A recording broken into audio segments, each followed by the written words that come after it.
So David has an enemy, a very obvious enemy, and the enemy that he has is the king, Saul. So that's a pretty difficult enemy to have. But you know that we have enemies. Who's our enemies? The world, the flesh, our own flesh, ourselves, and the devil. That's our enemies. And we can have the victory. We can have the victory over that. So we'll see some of the things that David does to have victory over his enemies. And of course, he has the same enemies. I mean, he has Saul, that's his enemy, but his own self too. And he's going to have to do battle in his chapter. So of course, you remember in chapter 24, like I was mentioning, Saul was pursuing David and En-Gedi, and God had delivered Saul right into his hands. And David could have looked at it like it was that way. Because God had opened up the doors for Saul to come right into the cave that they were in the pitch darkness, that they could easily kill them, David could have looked at it like it was an open door. Sometimes what looks like an open door may be an open door for something, but not what you're thinking. So it wasn't that God wanted him to kill Saul, which is what David's men were saying, were suggesting. Hey, look, the Lord has brought your enemy right to you. Let's kill him. So David didn't do that, but he did, like I said, like I mentioned, he cut the skirt of his garment, which was, there was information on that part of the garment. It was very meaningful. And a lot of times you could see who was in position of authority, or who was someone who was of nobility, or what their position in life was by the garment. In fact, even today in Israel, you could tell by the garment that they wear, that shirt, and it kind of has like it flares out, and the tassels on it can tell you who they study under, the rabbi, and what school they're from, and this and that, just by the garment. So it's even that way today. So David cuts it off, basically symbolizing or symbolically stating that he's cut off from being king, which was true, but God was going to do it in his time. And so David's heart convicted him of it, as we read in 1 Samuel chapter 24, and he knew that he did wrong in doing that. But at least he didn't go a step further and actually kill Saul. So he learned from that, and now he gets to retake the test. By the way, sometimes it seems like in the Christian life, if we fail a test, then we got to retake the test. I mean, that's how it is in school. Well, I guess most of the time, right? If you fail the test or the class, you got to retake it. Like, I did not pass Algebra 2 when I was in high school. Didn't pass it. So I had to take it again. Didn't pass it again. I had to take it again. Didn't pass it again. Still didn't pass it. One day I may pass it. No, I don't think I'll ever take it again. But that's how it is. You're not going to move on, right? I cannot move on in math until I pass it. So in the Christian life, we see that sometimes we fail a test and then we have to take the test again. Well, this is kind of, I think, retaking the test here, because he's going to have another opportunity to kill Saul, but he's not going to do it, and he's not going to cut off his garment either. So our enemies are the world, the flesh, and the devil, as we mentioned, and the Lord will give us the victory if we fight the battle the way he wants us to fight it. We have to fight the right battle, which is an issue in and of itself, and we have to fight it the Lord's way. We wrestle not, the Bible says, against flesh and blood, but against principalities, against the rulers of the darkness of this world, against spiritual wickedness in high places. And the Bible says that we need to put on the whole armor of God, that we may be able to stand against the wiles of the devil. So we got to fight the right battle, and we got to fight the right way. First thing we see is ratting. You know, in prison, if you are known as being a rat, that's not a good thing. I heard that's like one of the worst things you could be called, is a rat. What about a mouse? A mouse? Then I never heard that one. So technically, and I was given information about that prison terminology. by someone who knew it well, who was a member of a particular gang at one time, and I was discipling him. And he had mentioned to me what a rat is. Now, we don't want to be confused with someone that is trying to protect the ministry of Ram. So we don't want people to be confused about this. There's something going on we need to know because this is our house. To protect the ministry of God is not.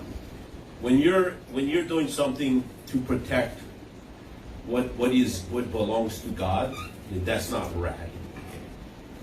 When someone rats, what they're trying to do is they're getting someone else in trouble to protect themselves. They have their own best interest in mind. So what this person mentioned to me is, let's say there are two people doing something they should not be doing, and they get arrested. And so when the police comes to one of them, or let's say they both are given a 10-year sentence or whatever, the police comes to them both perhaps and says, if you would reveal to us what this person did, if you were to reveal where you got this stuff from, or who is above you, or this and that, then we're going to reduce your sentence. Instead of a 10-year sentence, we'll give you 3 years probation. Wow. We just need the information. So the person that is the rat is going to tell on the person that he was with, his partner, right? In order that he can have a reduced sentence. And then what's going to happen is this person is going to let everybody know what this person did, that he is a rat. And then they're going to beat him up. If not kill him, right? So I had, not to get too specific, but I had some friends in high school who were faced with that. And they took the 20-year sentence, and then after a while they got tired of being in jail. And so they ended up discussing the information, and then they were, of course, they would have that label, and they were fearful for their life, so they were placed in witness protective custody, or whatever that's called. And they were given different identities to this day, different names, different identification and everything, because they were going to be targeted. So anyway, I look at it like these people were, by that definition, rats. They were trying to protect their interests, and they didn't care about David, who was going to be king one day. They were just trying to get on Saul's good side. So they had their best interest in mind, and they were trying to, so they were ratting on David. Hey, Saul, we know where David is. So, maybe reduce our taxes or something. Oh.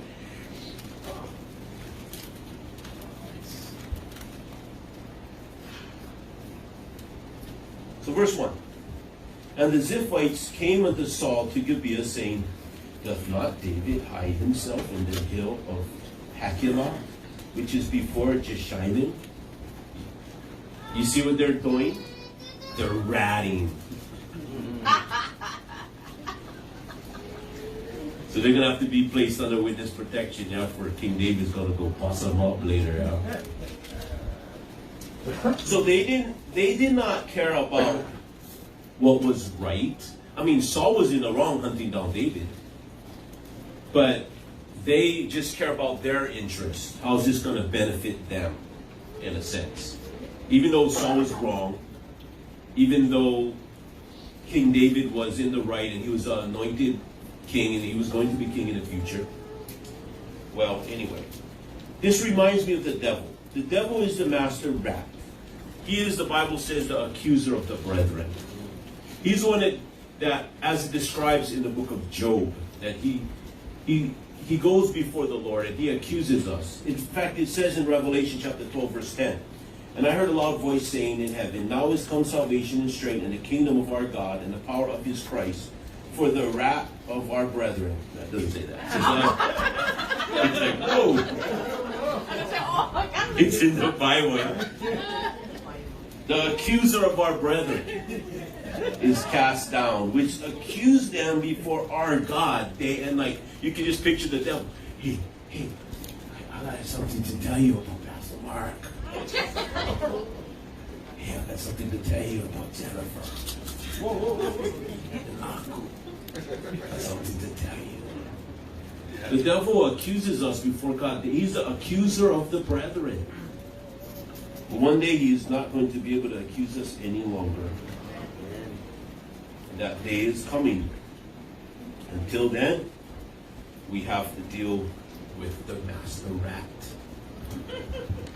which is the devil who accuses us.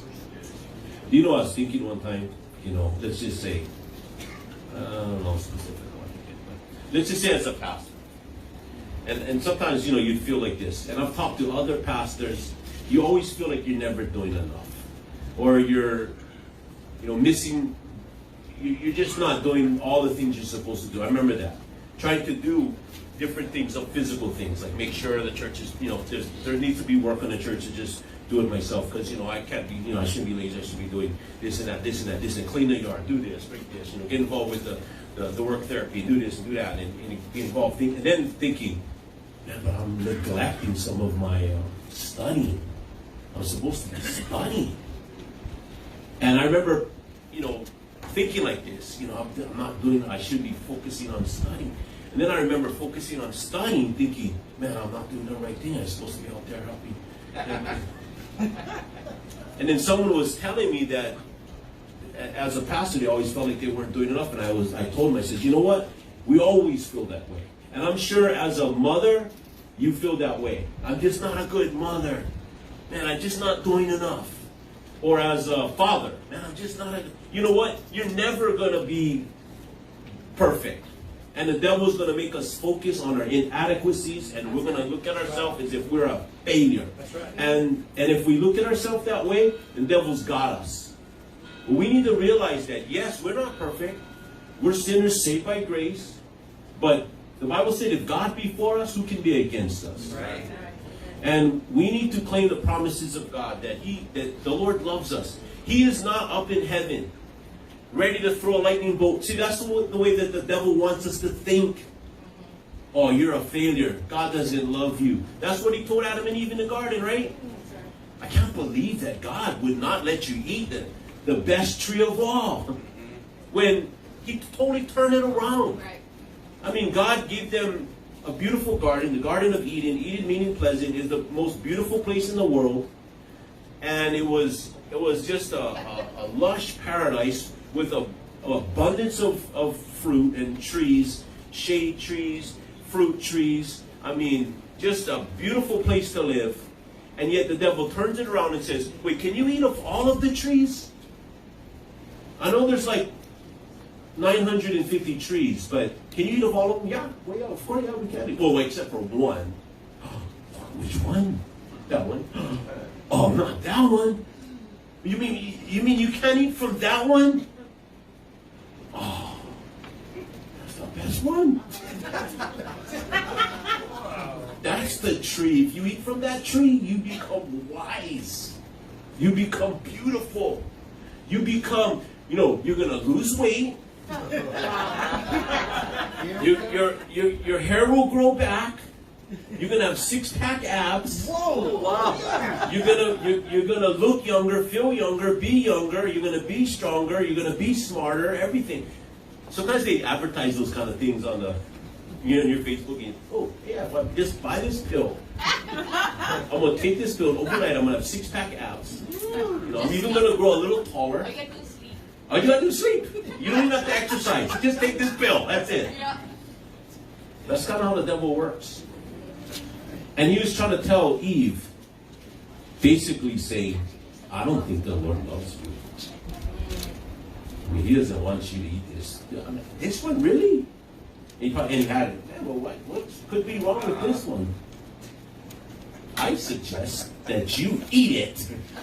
Don't let him tell you what you cannot do. You do what you want to do. He's thinking, well, I don't even know that I wanted to do that. Yes, you did want to do this. Oh, I did? Yeah, you did. Okay. Now go give it to Adam. He's not thinking anyway. Just tell him eat it. What's going on here?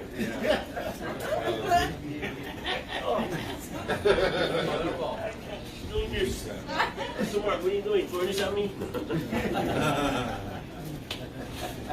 That's the way the devil is. He's gonna make you feel like that. Man, I'm just a failure, you know. I just can't do anything right. I remember someone telling me, "Kevin, I'm just not like you, man. You just got everything together." I'm like, well, I do? Wow. Right on. I just was thinking I'm a total loser.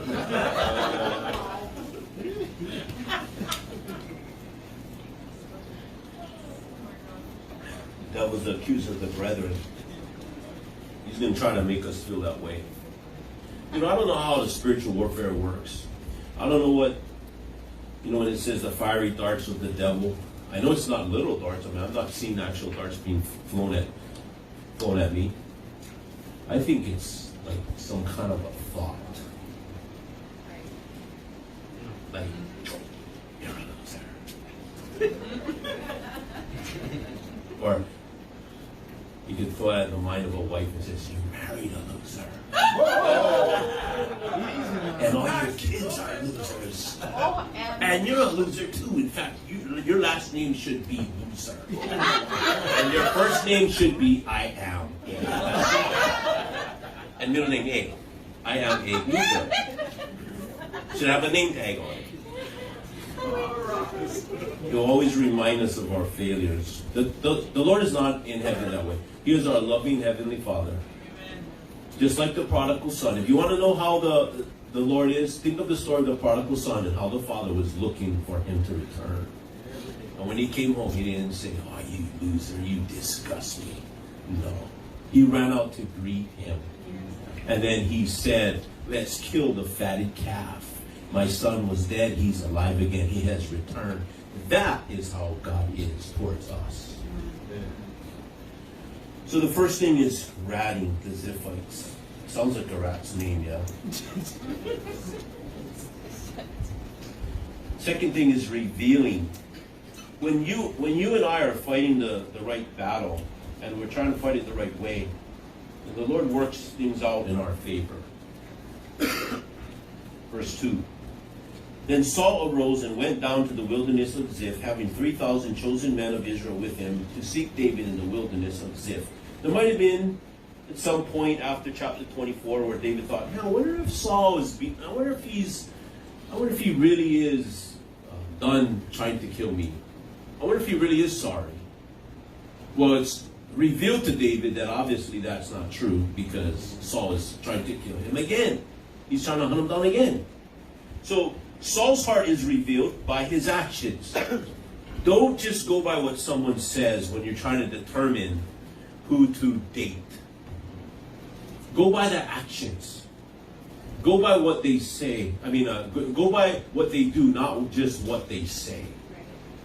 No, our words do reveal us in time, but sometimes we can just say certain things like, I'm sorry, I'm never going to do that again. I'll never verbally abuse you again, or I'll never physically abuse you again. And yet, the time comes around again, they never changed. Why? Because of the actions. You can see that. I tell somebody this, especially when it comes to dating, give them 6 months. It's hard to be an actor or an actress for 6 months. Give them a year. See if they really change or not. So, in this situation, of course, with the relationship between David and Saul, Saul's heart is revealed as he's pursuing David to kill him. He was very emotional in his apology, and he may have been sincere, like he was sorry, but he was just sorry that he got caught. There's a big difference. We talked about this in chapter 24. There's a difference between sorry that you got caught as compared to being sorry that we did it. There's a difference. Verse 3, and Saul pitched in the hill of Hakilah, which is before Jeshaim, by the way. But David abode in the wilderness, and he saw Saul come after him into the wilderness. David therefore sent out spies and understood that Saul was come in very deed. So God reveals to David the location. And David is very familiar with the area. Hope he's watching that. I'll be like, whoa. He's there. David is very familiar with the area. Saul is not. And David also has the Lord behind him, giving him the opening the doors of opportunity for them to find out where Saul is. And I believe that the Lord is behind this because David is trying to do the right thing. And of course, David is a true anointed king, and God is fighting on his behalf. That's what we want. That's why we don't want to take matters into our own hands and start doing the wrong thing. Because then it ends up that we end up fighting against the principles of God. Right. And we take matters into our own hands. The Bible says that vengeance is mine, saith the Lord. I will repay. If your enemy hunger, feed him. Feed him. Yeah, I want to feed him a knuckle sandwich. Nobody says knuckle sandwich anymore, yeah, but it kind of makes sense to feed him a sandwich.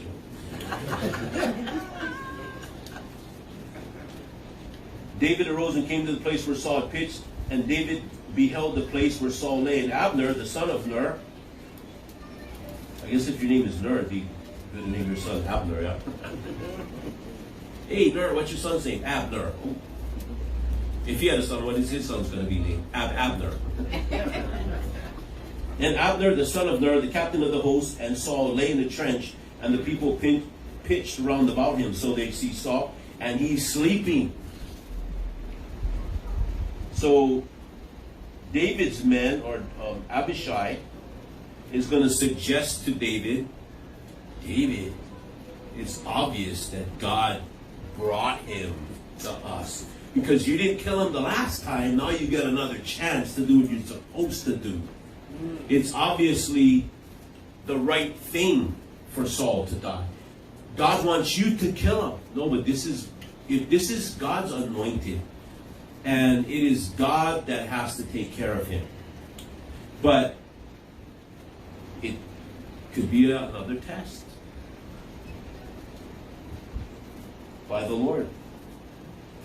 Verse 6. Then answered David and said to Ahimelech the Hittite and to Abishai the son of Zeruiah, brother to Joab, saying, Who will go down with me to Saul to the camp? And Abishai said, I will go down with thee. So David and Abishai came to the people by night, and behold, Saul lay sleeping within the trench. I mean, Saul, he was a heavy sleeper. Yeah. But you know what? The Lord gave him this deep sleep, so he wasn't going to wake up when David and his men was around. Verse 7. So David and Abishai came to the people by night, and behold, Saul lay sleeping within the trench, and his spear stuck in the ground at his bolster. I mean, Saul really loved that spear. I mean, he threw that spear at David twice, and he threw that spear at his own son, Jonathan. So he loved that spear. I mean, when he went to bed, he made sure that spear was right by him.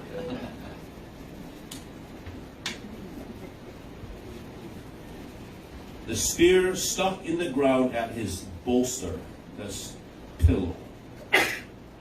But Abner and the people lay around about him. They're all sleeping too. I mean, they were sleeping on watch. They're supposed to be watching over the king. Be careful who your security people are. You might be paying them just to take a nap. They're going around bragging. I get paid $50 an hour to sleep. Yeah. That's pretty good, man. We're sleeping, for real. We're sleeping. Yeah. Man. You're not talking about No, I don't know. Are you security guard?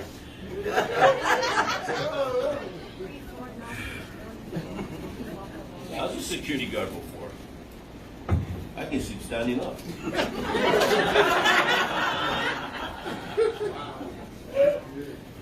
I can sleep walking. I can sleep driving. Yeah. I can sleep driving and still drive better than most people. Wow.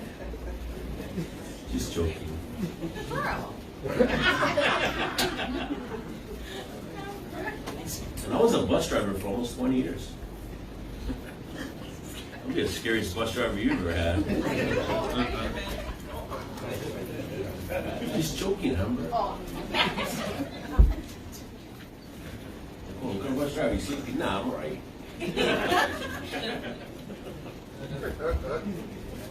I still wear dark glasses just so you couldn't see if I was sleeping or not.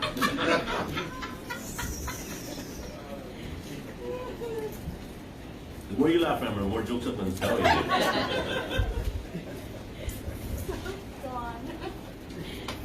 Abner and the people there round about, and then said Abishai to David, God hath delivered thine enemy into thine hand this day. God hath delivered him. Hey, sometimes what looks like an open door, it may be an open door for something different than what you think. Just because Saul is there, that does not mean you have to kill him. Maybe it's a test. Because the last time he cut the skirt, behold, Saul lay sleeping within the trench. He thought, yeah, God has done this. Now therefore, and you know what Abishai says? I tell you what, David, you don't even have to get your hands dirty. I'll make it easier for you. Just give me the word. I'll go over there and I'll kill him. You don't even have to kill him. That way, if anyone says, hey, David, what? You killed Saul. You can say, no, I never killed him. You can easily justify it. You know, sometimes we can justify something. Did you say or do this? No, I didn't, but yet you consented to it or something. You had someone do it. I never did anything. David knew that wasn't going to work with God. If he would have went ahead and told Abishai to kill Saul, he knew he would have been responsible for it. So he said no. He said, Abishai said, I pray thee. He says, look, remember that spear, David, that he threw at you? This is God's way of him reaping what he sowed. And that I will take that spear that he threw at you twice, and I will stab it through him and pin him to the ground, and that'll be it. You don't have to worry about him anymore. Your life will be so much better. Let's just do this, David. He said, no, this ain't right. Sometimes what might seem to be right, or what might seem to make life easier for us, is not what God wants. He did not want David to do this, and David knew this. And because of the fact that David did not kill Saul, David is going to end up being promoted by God. I don't know if the same thing would have happened the same way if David would have took matters into his own hands and killed God's anointed. He says, let me smite him, I pray thee, with a spear, even to the earth at once, and I will not smite him the second time. He says, it's just going to take one shot. King David. David wasn't king yet. So David says no.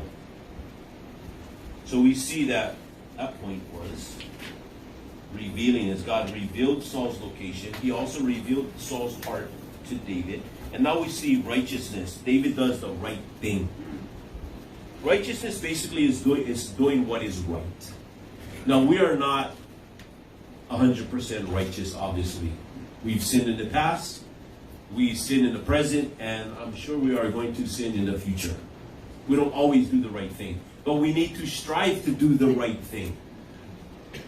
And here David does the right thing. And the Lord blesses David because David did what was right. See, God has designed the world to work a certain way. There's a path. There's His will for us. There's the way He set things up. There's the biblical principles. There's the law of the system of the world that God created, like the law of gravity, like the law of sowing and reaping. Like there's all kind of laws that He created that no matter if you're a Christian or not, they're going to still be applied to you. Like sometimes people, they call it karma, right? That's not of the Bible. The Bible refers to it as reaping what you sow. It's sowing and reaping. You know, just like the Bible says, be not deceived, God is not mocked. Whatsoever a man soweth, that shall he also reap. The Bible also says, cast thy bread upon thy waters, for thou shalt find it after many days. What goes around comes around. Do the right thing. You're going to have a better life. That's the way God designed it. But in any case, He still loves us. Even when we get chastened because of our own actions. We basically, when we get chastened, we beat our own rear end with the rod that we created for ourselves. I mean, because of the things that we do, and then we reap what we sow. And the Bible says, whom the Lord loveth, he chasteneth. But in the whole process, he's trying to steer us in the right directions so that we can have a life that is blessed. So it does the right thing. Verse 9, and David said to Abishai, destroy him not, for who can stretch forth his hand against the Lord's anointed and be guiltless? He understands that. I forgave Saul for what he's doing. Yeah, but he keeps doing it. In Matthew chapter 18, verse 21 through 22, in this passage of Scripture, Jesus is asked that how often should we forgive our brother? Peter came to him and said, Lord, how oft shall my brother sin against me and I forgive him? Till 7 times? Jesus said unto him, I say not unto thee until 7 times, but unto 70 times 7. 490? Okay, well, we'll keep count. It's not the idea of keeping count. It's the idea of you just keep doing it. That's why he uses the number 7. The number of perfection, completion, complete forgiveness. David understood that even though Saul is sinning, even though Saul is doing the wrong thing, he's still God's anointed. You know, leaders are anointed by God, and even though the President of the United States might be doing something that's against us, he's still in that position. You say, well, he shouldn't have been there. He shouldn't have been elected, this or that. And yeah, we could say what we want to say, but he's still in that position. And so the Lord a lot of times gives his people the leaders that, as in a general sense, they deserve. So you think, man, there's so much fraud going on in this world. People are defrauding people, or people are defrauding the Word of God, or people are disrespecting God, and this and that and this and that. So then we get an election we want to think is fraudulent, or whatever the case is. But these are still our leaders. For however it is, however you look at it, and we still need to pray for them and respect them. It may be harder. You ever find it hard sometimes to pray for a leader that you do not like? And sometimes, you know, here you got this leader. Oh, I like him. Oh, I'll pray for him. It's easy to pray for him. And then you got a leader you don't like. Well, I'm not going to pray for him. It doesn't work that way. And so we're supposed to pray for, as the Bible tells us to, and respect those that are the front. The Bible says, obey them who have the rule over you, and submit yourselves. And that's not only talking about the spiritual leaders. That's talking about those in positions of authority. Now, there's times where you got to obey God rather than men, but we need to make sure when that time comes that that's really what we are doing, not just trying to be in rebellion. Because if we are, we're still going to reap what we sow, right? So David understands what's going on, that this is God's anointed leader, and God will deal with him. It is God's responsibility to remove Saul from being king. It's not David's responsibility. Now, David is going to be king. He was already anointed by Samuel to be king. But timing is very vital with God. Just like Jesus, it was the right thing for Jesus to reveal himself, who he is. But the timing was important. What the devil did to Jesus when he tempted him is to basically tell him, why don't you throw yourself off of the temple, because the angels of God will catch you and then everybody's going to know who you are. And Jesus said no, because that wasn't the time for it. Thou shalt not tempt the Lord thy God. It is not the timing. Timing is important. Sometimes there might be something that's right, but that might not be the right way to do it. And if we try to rationalize or justify what we're doing, we're going to reap what we sow if we're doing the wrong thing. Like, it might be the right thing for you to feed your family, but that doesn't mean it's the right thing for you to sell drugs to get the money to feed your family. Right. Why are you doing that? Well, because I'm trying to do the right thing. No, you can't do the right thing the wrong way and it still be right. Right. Well, I'm stealing from the store to feed my family. So feeding my family is right. So that makes stealing okay. No, it still doesn't. It's still wrong. We got to not just do the right thing, we got to do the right thing the right way. And we got to do it in God's timing. Otherwise, we could destroy our life. And just getting that thing out of balance. So he says, who can stretch forth his hand against the Lord's anointed and be guiltless? He will not be guiltless. He will pay the price. David said, furthermore, as the Lord liveth, the Lord shall smite him. It is God's responsibility to do it. Or his day shall come to die, or he shall descend into battle and perish.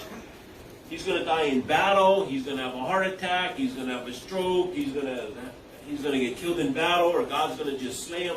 Whatever the case is. Now, David already seen this right in the last chapter.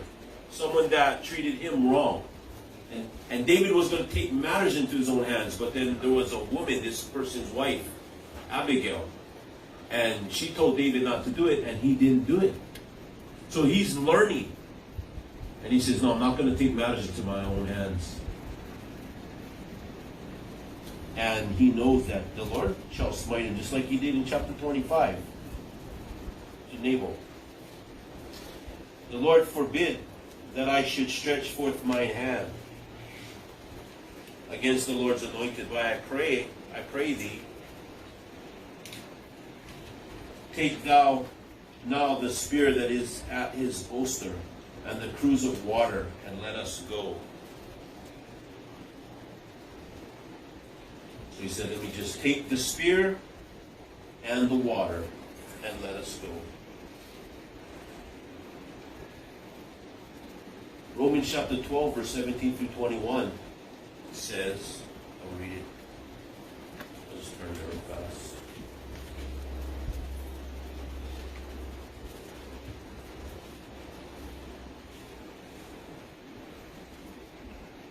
Recompense to no man evil for evil. Provide things honest in the sight of all men. If it be possible, as much as lieth in you, live peaceably with all men.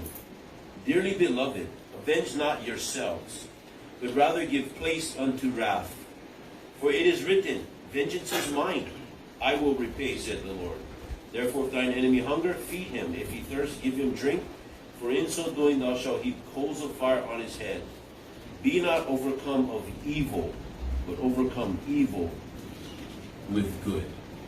That's how we fight against that's how we overcome. We overcome evil, not with evil, but we overcome evil, as it says, with good. Back to 1 Samuel. So now we see that David is verse 12. So David took the spear and the cruse of water from Saul's bolster, and they get him away, and no man saw it, nor knew it. No one woke up, neither awake, for they were all asleep. Why? Because a deep sleep from the Lord was fallen upon them. Like they may not have known that the Lord put this deep sleep upon them, but God was working for them on their behalf. Why? Because David was trying to do the right thing. It's like you have a little bit more, you have more leverage. When we are in the Lord's will, there's just a leverage. There's open doors. Whether it's coming, or whether it's a career, whether it's relationships, whether it's for our children, whatever the case is. Because when we start to do the right thing, the way that God has designed the world and He has designed us, and if we are living in His perfect will, there's just things that just happen that goes according to the right flow. Because we're doing the right thing. But when we go against the Lord's will, then it's like we're trying to swim upstream. We're trying to swim against the current. When we take matters to our own hands and we do things against the biblical principles, it's like you're trying to fight the current. And you get tired when you fight the current. And pretty soon you just don't have any energy. You get frustrated and you say, man, I'm just so tired and frustrated and just, man, everything is so hard. And then we just got to realize, man, maybe I should just turn around and go with the flow of the Lord's will. Relay. He's going to relay the message. You've seen the last one was righteousness. He did what was right.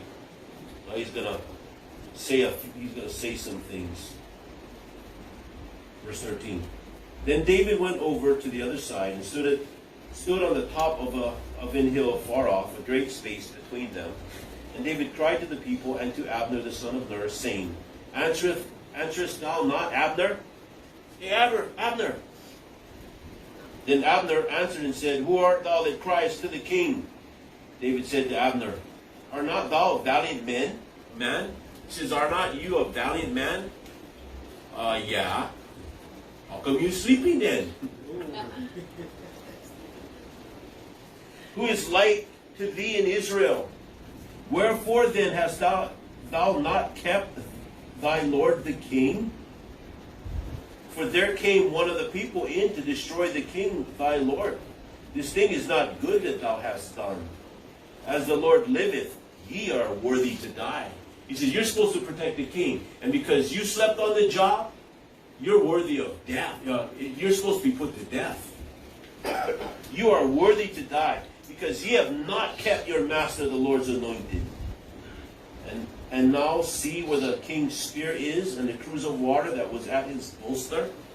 So he didn't cut the garment of Saul, but he did take the spear in the water as evidence to show them that they were there. And where's the king's spear? Where's his water? Gone.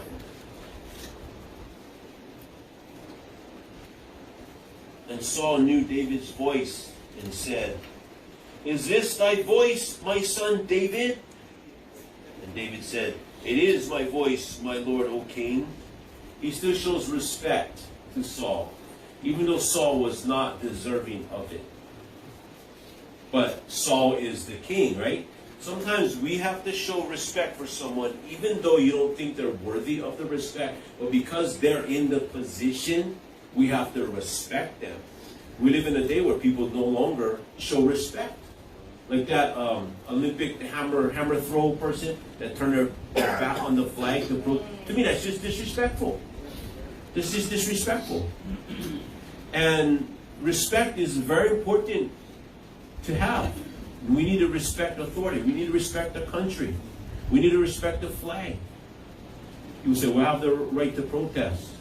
But that's still disrespectful. And if we're believers, we need to be at least, we need to be good citizens. If our Christianity cannot affect us in some of the most basic areas of our life, then why should the lost world listen to us? Some of the basic areas of our life would be, of course, a family. You know, if you're married, your marriage. If you have a good marriage, well, you know, it's kind of hard because no. That's a bad testimony. We should have, if I'm a father, I should be a good father. I should be a good Christian father. I mean, I'm obviously not going to be perfect, but I got to be a good father. I should be a good husband. You know, whatever, I should be a good worker on the job. What kind of reputation do I have? Oh, that's the guy, he's so lazy. Oh, that guy always taking from the company, stealing from the company, stealing the time from the company, or he takes long breaks, comes in late, leaves early, whatever. Or what is our reputation? We should have the reputation of being the hardest worker on the job. We should have a good reputation, a good testimony. So here, David is bringing that up. Man, you had one job, Abner, son of Ner. You had one job, man.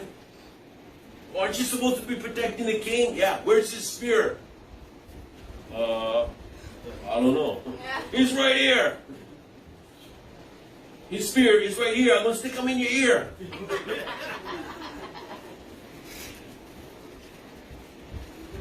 Now see where the king's spear is in the cruse of water that was at his bolster. So Saul, David, my son, I'm so sorry. And we heard that one before. But what does David do? He still shows respect, right? Because this is the king. I mean, if anyone's ever been wronged by someone who was in a position of authority, wouldn't you think he would have been here? Do you know one day David is going to be king? Maybe David thought, hey, you know, I'm going to be king. How do I want people to treat me when I'm king? Do I want people to take matters in their own hands and kill me? You know, you reap what you sow, right? It's kind of like this. Let's say if you're a teenager, how you treat your parents, is that how you want to be treated when you're a parent? When you're when you're disrespecting someone in a position of authority, is that how you want your subordinates to treat you when you are in a position of authority? Because you will reap what you sow. So maybe David is thinking, one day I'm going to be king. How do I want people to treat me? I want them to treat me with respect when I'm king. So I'm going to treat this guy who is definitely not worthy of respect as far as his actions, but because of his position, I'm going to respect him. And he says,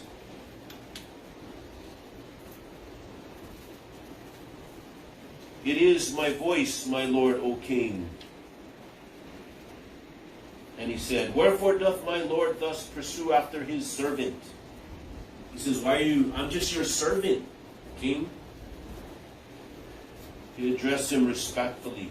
"For what have I done, or what evil is in mine hand? Now therefore I pray thee, let my Lord the King hear the words of his servant." And it could be because Saul was so messed up in his mind because of jealousy and envy that he really thought David was out to get him. So David is there to prove that I'm not trying to get you. If I was trying to get you, I could have got you. I got your spear in your water. I'm not trying to get you. If anyone has told you that, it's not true. Twice already I could have done this and didn't do it. So you should know that I'm not trying to kill you, Saul. "Now therefore I pray thee, let my Lord the King hear the words of his servant. If the Lord hath stirred up," he even gives Saul a couple excuses. "If the Lord hath stirred thee up against me." Now that wasn't the case, but he's saying, "Hey, if the Lord stirred up thee against me, let him accept an offering." He says, "I'll give him an offering. I'll do what I gotta do, but I'm not trying to get you, so I'm not in the wrong. But if they be children of men, if there's people that are causing you to be against me, cursed be they before the Lord. For they have driven me out this day from abiding in the inheritance of the Lord, saying, Go serve other gods." David is saying, what really hurts me, Saul, out of the whole thing that's going on with you pursuing me, what really hurts me is I cannot come to the house of God. Out of the whole thing that hurts me in this situation is I cannot come to worship in the house of God. Why? Because David loved the Lord. Does it grieve you when you cannot come to the house of God? It ought to. Sometimes I think it is that we're looking for every excuse not to come. And why is that? Because we sometimes get involved with so many other things, and then we kind of wonder why we live a discouraging life, because we need the Lord. We need to be worshiping the Lord, and we need also to encourage each other. We need to be together. The Bible says that where 2 or 3 are gathered together, there I'm in the midst. There's a strength in that, gathered together. There's a strength in the fellowship, not forsaking the assembling of ourselves together. Why? Because there's encouragement of us being together to worship God. It is something that we need, and we should hunger and thirst after Him. I mean, obviously there's going to be hindrances. Sometimes things happen. But where's our heart? Is our heart like David? A man after God's own heart, seeking after God, desiring to worship, desiring to serve, and grieve because he's unable to, because he's being chased and he's running from Saul. And the thing that grieved him the most is not the fact that he could die, but he could not go to worship. That says a lot about David. That's why David is the gold standard. Do you know David is a standard compared, that all the other kings are compared to David? All the kings they're all compared to David, and David was not someone who was perfect. I mean, David is someone who committed adultery and then murdered Uriah. He's a murderer and an adulterer. And yet he is still, the Bible describes him as a man after God's own heart, and he's still the gold standard that all the kings are compared to. Why? Because he was someone who sought after the Lord even when he messed up.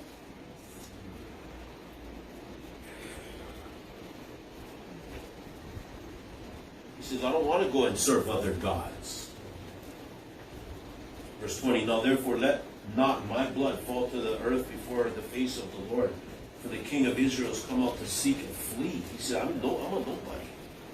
And until we accept that fact and humble ourselves, God is not going to be able to really use us much. He came out to seek. The king of Israel has come out to seek and flee, as when one doth hunt a partridge in the mountains. He says, I can't hurt you. I'm not going to hurt you. I'm harmless to you. Then we see Saul. Saul gives us he sums up his life in 6 words. What a sad 6 words. What a sad 6-word description of the life of Saul. In his own words. Regrets. Now Saul had a great opportunity to be king. He had a great opportunity to make a difference and to be a blessing. But Saul did not do it. Because of why? Because he was fighting the wrong battles. Because of jealousy and envy, he veered off the path and he ended up doing the wrong things. And because of the fact that he was a proud person and could not wait on God and got ahead of God, and he ended up trying to offer the offering and sacrifice, and then he was a disobedient person and did not wipe out the Amalekites, and time and time again he did the wrong thing, and God rejected him as being king. Then said Saul, I have sinned. Return, my son David. And David said, yeah, right. Return, David. Yeah, right. For I will no more do thee harm. David can forgive him. That doesn't mean he needs to go over there. You might be able to forgive the person who robbed you. Doesn't mean you need to let him in your house. Right. For I will do more. I will no more do thee harm. Come back, David. I'm not going to hurt you no more. Because my soul is precious in thine eyes this day. Behold, I have played the fool. See, that's his statement right there. Behold, I have played the fool. The Bible describes the fool in the book of Proverbs. Saul is a fool. You and I do not want to live that kind of a life. That in our funeral, I mean, no one's going to say this, but maybe people think it. Here lies the body of a person who was a fool. That's Saul. We don't want to live a life like that. Regrets. Saul, he has a lot of regrets. He regrets what he has done hunting down David. Behold, I have played the fool and have erred exceedingly. There's a lot of people that live their life and come to the end of it with a lot of regrets. Now, there's going to be some things, obviously, that we regret doing, but you don't want to regret what you've done with your life. You might regret some things that you did, and I know there's some things I regret that I did. Decisions, perhaps, certain things. But I do not regret my life. I do not regret surrendering to the ministry. I do not regret answering the call to be a pastor. I do not regret the decision to come here and start the church. And I don't regret none of those things. But if I had not done that, I would have regretted it. Regretted not doing the will of God. Every one of us should ask the Lord, Lord, what do you want me to do with my life? You say, well, I'm already 50 still. That's right. You can still ask the Lord, what do you want me to do with my life? I can still ask the Lord, Lord, what do you want me to do with the rest of my life? But Saul played the fool. Then we see a reminder, I'm almost finished. Verse 22, and David answered and said, behold, the king's spear. Let one of your young men come over and fetch it. Why? Because I don't trust you, Saul. I'm not going to bring it to you. The Lord rendered to every man his righteousness and his faithfulness. For the Lord delivered thee into mine hand today. But I would not stretch forth mine hand against the Lord's anointed. And behold, as thy life was much set by this day in mine eyes, so let my life be much set in the eyes of the Lord. And let him deliver me out of all tribulation. A reminder that the Lord will render to every man his righteousness and his faithfulness. For the Lord delivered thee into my hand this day. Psalm 7 verse 8. The Lord shall judge the people. Judge me, O Lord, according to my righteousness and according to mine integrity that is in me. Psalms 18:24. Therefore hath the Lord recompensed me according to my righteousness, according to the cleanness of my hands in his sight. 2 Samuel 22 verse 25. Therefore the Lord hath recompensed me according to my righteousness, according to my cleanness in his sight. And the Lord will bless those that do what is right. Going down the right path. It's just the way that's blessed. It's a smooth sailing. If you have a vehicle, stay on the road. Don't go off road. Don't drive on the shoulder. Don't drive in the bushes. Don't drive in the sand. Don't try to drive in the water. Unless you're in a boat. You say, "Wow, it just looks so liberating that I can just go anywhere." You go off the road, you're not going to do well. Just the other day, me and Roxanne, we went sightseeing. Yeah, we went sightseeing. Our boys were at the beach, where I have no business going to. Sandy's. For lots of reasons. Definitely not to go in the water. No, actually, I can go in the water. We're looking at that. I can go in the water. I can body surf, man. Remember last time I went to Pounder, but I went a boogie board, I couldn't even get out. I was gonna drown. August had to take my board out with his board. I think I'm out for you, bro. I think for yeah, look at my buddy. I caught one wave. Caught the wave, went in. That was it. I was so tired I couldn't hardly walk up the beach. Anyway, we went to this beach that I used to go when I was a kid with my mother. She used to take us kids down at Queens Beach before Sandy's. We used to call it the beach before Sandy's. And we went over there just to I haven't been there probably 20, 30 years. We walked on the beach, but the parking lot, I guess over time the erosion, the parking lot, the rocks were sticking all out of the ground. And we were trying to drive in that parking lot. Like before, as a kid, was smoother, and now it's just so much rocks. And I mean, we didn't get stuck or anything, but you make one wrong turn, you'd be high-centered on those rocks.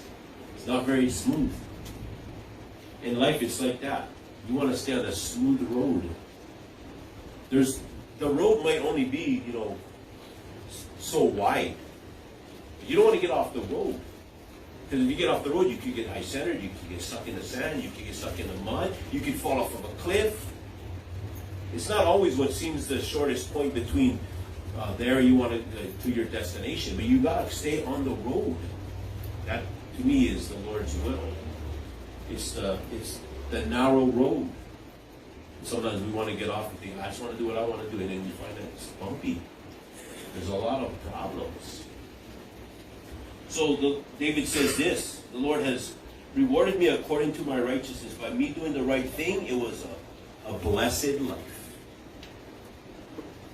David wanted to fulfill his calling, to be the next king of Israel.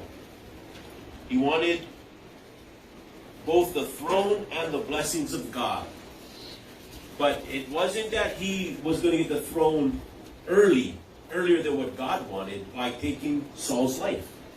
It wasn't that, I want to be king, so I'm going to kill Saul and be king right away. No. He said, I want to be king, but I want to be king when God wants me to be king. Because I want to be king and I want the blessings. One time someone came to me and said this, I am now a legal adult. Why do I still have to listen to my parents? I'm just curious. I said, because you have to wait till it's God's timing for when you're in a position to where your parents, who has authority over you, says, okay, yeah, now it's the time to do this. Because your parents know the Lord. I mean, if someone is going to go against their parents or against their authority figures, they better be 10 times positive that that's God's will. Because that's not the way it normally goes. There's exceptions to that, but if you're going to go against your authority figures, those that care about you, love you, and are spiritually minded, your pastors, your spiritual leaders, your disciplers, your parents, your Sunday school teachers, all these people, and you're going to go against their advice and authority and all that, you better be 10 times positively sure that you know what you're doing. Because that's dangerous ground. David said, I want the throne, but I want the blessings too. And that's the way that the Lord works, because he wants us to be blessed. And sometimes we emotionally we get our emotions involved, and so we want to make decisions based upon our emotions. And pretty soon we can find ourselves rushing it and end up in a bad predicament. David knew that if he wanted God's support when he became king, he must support Saul now. If he wanted God's support, then he had to support King Saul at this time. If I want my family to be blessed, if I want my children to be blessed, then I need to make sure I respect authority. I need to make sure that I lead by example to them. If I show them disrespect to authority, then I'm showing them to disrespect me, who I'm an authority figure over them. Okay, in the last verse, then Saul said to David, "Blessed be thou, my son David. Thou shalt both do great things." Even his enemies knew he was blessed. Some people, they may not agree with you, but they ought to be able to see the fact that you are blessed of God. And one day they're going to ask you, "Hey, can you pray for me? Can you tell me what it is in your life that causes you to smile all the time, even when you have tribulation? What is it that you got that I don't got?" Return. Then Saul said to David, "Blessed be thou, my son David. Thou shalt do great things, and also thou shalt still prevail." So David went on his way, and Saul returned to his place. Return. Sometimes it is hard, once you're set in your ways, to change. And Saul kept on doing the bad things. He kept on, and he died that way. We'll see shortly. And David ends up being the gold standard. Listen to these verses real quick, and I'm about done. A couple more minutes. 1 Kings 11, verse 6. And Solomon did evil in the sight of the Lord, and went not fully after the Lord, as did David his father. You see, Solomon is compared to King David. 1 Kings 11, verse 33. It says, "Because that they have forsaken me, and have worshipped Ashtaroth, the goddess of the Zidonians, Chemosh, the god of the Moabites, and Milcom, the god of the children of Ammon, and have not walked in my ways, to do that which is right in mine eyes, and to keep my statutes and my judgments, as did David his father," King David. 1 Kings 15:11. "And Asa did that which was right in the eyes of the Lord, as did David his father." See, they're all compared. That phrase is repeated over and over. They did that which was right, as David his father. Or they did that which was evil and did not do the things like King David his father did. Conclusion. During this time, David writes Psalms 54.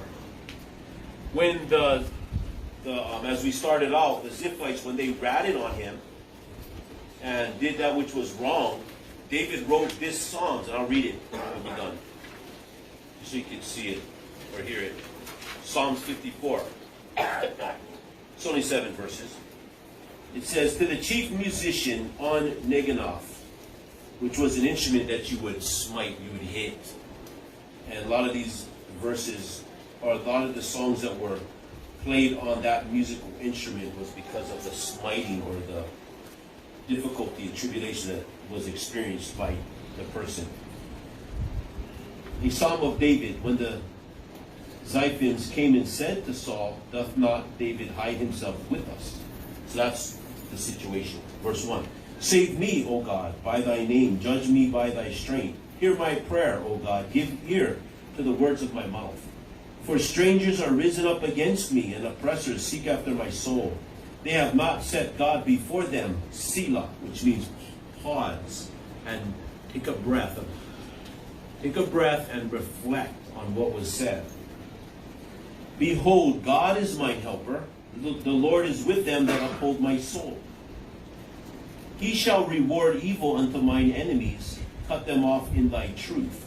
I will freely sacrifice unto thee. I will praise thy name, O Lord, for it is good."